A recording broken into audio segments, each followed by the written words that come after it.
Hello friends, this is तैमू and welcome to bankers guide. So आज हम पढ़ेंगे रिजर्व बैंक ऑफ इंडिया के पार्ट 2 के बारे में। तो चलिए हम अपना वीडियो स्टार्ट करते हैं। एंड वीडियो स्टार्ट करने से पहले मेरी आपसे एक रिक्वेस्ट है कि मेरे चैनल को सब्सक्राइब करें और अगर वीडियो पसंद आए तो अपने दोस्तों में शेयर ज़रूर करें। तो चलिए हम अपना वीडियो स्टार्ट करते हैं। सो स्टार्ट करने से पहले हम जो भी पिछली क्लास में हमने पढ़ा था तो उसका एक क्विक रिविज़न ले लेते हैं। सो 1920 में क्या हुआ था?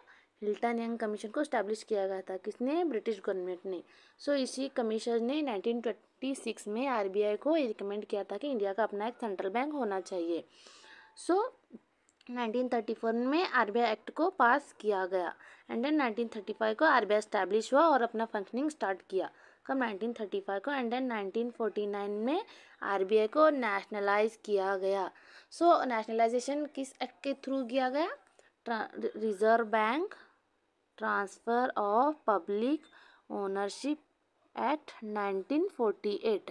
Reserve bank transfer of public ownership act 1948 के तहत इसको नेशनलाइज किया गया। देन इन 1966 में क्या हुआ था? जो भी कोऑपरेटिव बैंक्स थे ये आरबीआई के अंडर आ गई थी। सो इतना था। And the next members. तो आरबीआई के टोटल बोर्ड मेंबर्स कितने हैं?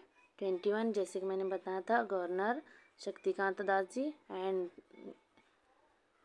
डेप्यूटी गवर्नर्स कितने हैं? 4। और बाकी 4 कौन है? जो भी लोकल बोर्ड के मेंबर्स होते हैं। एंड उसके बाद मिनिस्ट्री ऑफ फाइनेंस के 2 एंड गवर्नमेंट ऑफ इंडिया के अपॉइंट किए हुए 10 मेंबर, तो टोटल 21। सो ये जो गवर्नर है इनका टेन्योर कितना होता है? 3 इयर्स का। एंड ये डेप्यूटी गवर्नर्स का टेन्योर कितना होता है? 4 इयर्स का। और इनको रीअपॉइंट भी किया जाता है। और जब ये रीअपॉइंट होते हैं तो मैक्सिमम कितने साल के लिए? 2 इयर्स के लिए। सो इतना हो गया पिछली क्लास का रिवीजन। सो चलिए हम स्टार्ट करते हैं हम अपना आज का session. So subsidiaries of reserve bank of India. So इसकी सब्सिडरीज कौन कौन सी हैं? DICGC, BRN, BNM, PL, ReBIT, IFTAS and reserve bank innovation hub. So सबसे पहले DICGC। सो DICGC को 15 जुलाई 1958 15 जुलाई 1958 को स्टैब्लिश किया गया था और इसका हेडक्वार्टर्स कहाँ पे है? मुंबई में। सो DICGC deposit insurance credit guarantee corporation of India. ये क्या करता है? जो भी आप अपने बैंक में डिपॉजिट्स रखते हैं, अगर मान लीजिए अगर वो बैंक डूब गया या फिर बैंकरप्ट हो गया, सो इस बेसिक केसेस में क्या होता है? ऐसे केस में ये DICGC जो है कस्टमर को इंश्योरेंस प्रोवाइड करता है उनके डिपॉजिट्स पर। मगर कितना? मैक्सिमम 5 लाख तक का। आपके बैंक में जितना भी डिपॉजिट हो अप टू 5 लाख तक का इंश्योरेंस आपको DICGC प्रोवाइड करता है। उसके ऊपर का जो भी होगा वो नहीं देगा। मैक्सिमम 5 लाख। अगर मान लीजिए आपका 4 लाख हो, 2 लाख हो, तो इस केस में पूरा का पूरा आपके जो भी पैसा था आपको वापस मिल जाएगा, मगर 5 लाख के ऊपर तक नहीं मिलेगा। सो ये हुआ DICGC के बारे में। So next BNMPL। ये कब स्टैब्लिश हुआ था? 3 फरवरी 1995। इसका हेडक्वार्टर्स कहाँ पे है? बैंगलोर में। सो BNMPL भारतीय रिजर्व बैंक नोट मुद्रण प्राइवेट लिमिटेड। भारतीय रिजर्व बैंक नोट मुद्रण प्राइवेट लिमिटेड। सो इसका काम क्या है? करेंसी इशू करना। सो ये करेंसी इशू करता है। सो प्रिंटिंग प्रेस। ओहो, प्रिंटिंग प्रेस। सो जो आरबीआई करेंसी इशू करता है तो उसके जो भी प्रिंटिंग प्रेस है वो कितने हैं? 4। कौन कौन से? मैसूर जो कि कर्नाटका में है, Salboni in West Bengal, Dewas in Madhya Pradesh and Nashik in Maharashtra. और ये जो मैसूर एंड सालवनी ये जो हैं ये किसके कंट्रोल में आते हैं? आरबीआई के कंट्रोल में आते हैं।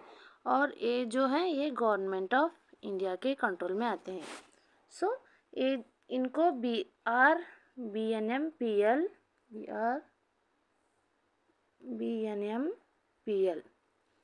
इसके थ्रू कंट्रोल किए जाते हैं, इसके अंदर आते हैं।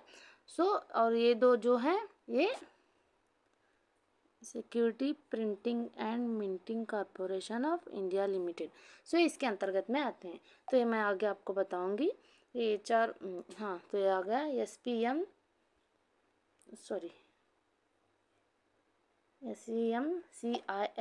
सो security printing and minting corporation of India limited. So ये गवर्नमेंट ऑफ इंडिया के अंतर्गत में आती है। सो गवर्नमेंट ऑफ इंडिया क्या करती है, कॉइन्स एंड 1 रुपी नोट्स को इशू करता है। कौन? Government of India.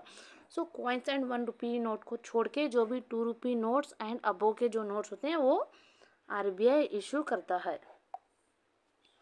And the next is एक क्या है, 1 रुपी नोट जो है वो गवर्नमेंट ऑफ इंडिया इशू करता है। एंड उसके ऊपर के 1 रुपी नोट छोड़ के उसके ऊपर के जो 2 रुपी नोट्स एंड अबो जो होते हैं वो RBI इशू करता है। और जो 1 रुपी का नोट जो गवर्नमेंट ऑफ इंडिया इशू करता है इस पर फाइनेंस सेक्रेटरी के सिग्नेचर होते हैं। एंड उसके जो 1 रुपी नोट को छोड़ के जो भी नोट्स इशू होते हैं उस पर RBI गवर्नर के सिग्नेचर होते हैं। एंड कॉइन्स को कौन इशू करता है? गवर्नमेंट ऑफ इंडिया इशू करती है कॉइन्स को। और नोट क्या है, maximum denominations of ₹10,000 as per RBI act 1934। So RBI act 1934 के तहत RBI मैक्सिमम 10,000 रुपये का नोट इशू कर सकता है, उससे ज़्यादा का नहीं, 10,000 डिनोमिनेशन का। And the next is minimum reserve system. So RBI can issue currency on the basis of minimum reserve system. So RBI currency किस बेस पर इशू करता है? मिनिमम रिजर्व सिस्टम पे। सो इसको RBI ने कब अडॉप्ट किया था? इन 1956। 1956 में RBI ने मिनिमम रिजर्व सिस्टम को अडॉप्ट किया। And the next is RBI should have minimum reserve of ₹200 crore. तो RBI के पास मिनिमम रिजर्व कितना होना चाहिए? 200 करोड़ का मिनिमम रिजर्व होना चाहिए। सो किस फॉर्म में होना चाहिए? सो पहले तो 115 करोड़ गोल्ड में एंड 85 करोड़ जो है वो है किस फॉर्म में? फॉरेन एक्सचेंज, मतलब फॉरेन करेंसी के फॉर्म में होगा। So total 200 crore, 115 crore gold and 85 crore foreign exchange के फॉर्म में। And the next is government mints and टैक्साल्स। और ये जो गवर्नमेंट के मिंट्स एंड टैक्साल्स हैं वो कौन कौन से हैं? वो टोटल 4 हैं। कौन कौन से? Mumbai, Kolkata, Hyderabad and Noida. So Mumbai in Maharashtra, Kolkata West Bengal, Hyderabad in Telangana, Noida in UP। So ये जो 4 हैं ये क्या हैं? गवर्नमेंट के मिंट्स एंड टेक्सटाइल जो कॉइन्स बनाते हैं। सो एक इसके अंतर्गत आते हैं SMPCIL, security minting printing corporation of India limited. So इसके अंतर्गत में ये आते हैं। Government of India can issue coins as per Indian coinage act 2011। So government of India coins किस एक्ट के बेसिस पर बिहाफ पे इशू करती है? Indian coinage act 2011। And maximum कितने डिनोमिनेशन को कॉइन इशू कर सकते हैं? 1000 रुपीज़ का। और RBI नोट कितने डिनोमिनेशंस का इशू कर सकता है? 10,000 रुपीज़ का। सो ये होगा। And the next is ReBIT. So ये रेबिट को कब स्टैब्लिश किया गया था? 2016 में। एंड इसका हेडक्वार्टर्स नवी मुंबई।